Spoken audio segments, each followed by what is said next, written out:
We live in this world where we have access to more information than any other person in all of human history. It's at our fingertips. And we also live in this culture that is obsessed with hustle and bustle and go, go, go and productivity and efficiency. And so we are wired to be speed readers and skimmers and paraphrasers. Give me the gist, give me the spark notes.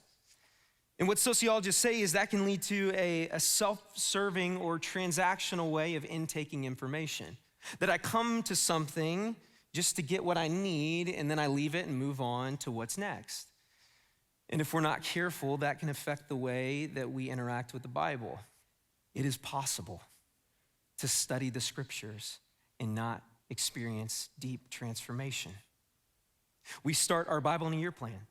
And I love Bible in a year plans, right? But those of us that have done it, we know how this goes, where sometimes schedules get busy and we fall behind a couple days, so then you're trying to cram like multiple days into one day, and you're reading through all this information, you're not even retaining everything you're reading.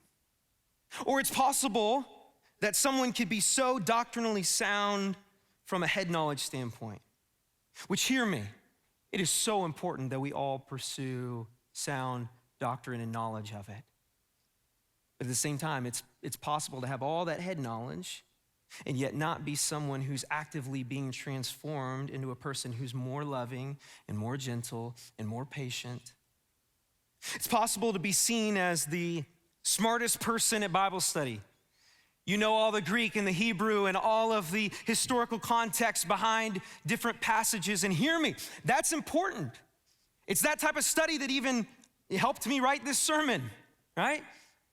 It's important to know those things so we know what the authors are trying to say, that we don't make the Bible just say whatever we want it to say and interpret it just for us, making it all about ourselves. But at the same time, it's possible for all of that study head knowledge to, if unchecked, feed ego and pride.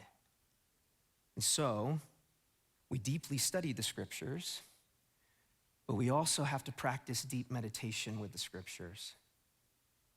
That we come to sit with the scriptures, we slow down. We're not reading to get done. We're not just treating the Bible like a textbook. That we're letting every word and phrase sink in and move from our heads to our hearts so that God can transform our hearts through his word. That we don't just simply read the text, we let the text read us. And we move from informational readers of, hey, I'm just coming to this to get the answers I need and then I'm moving on. To no, I'm coming, and every time that I come to God's word, I'm not just reading words on a page, I'm sitting at the feet of Jesus, ready to experience transformation and healing from him.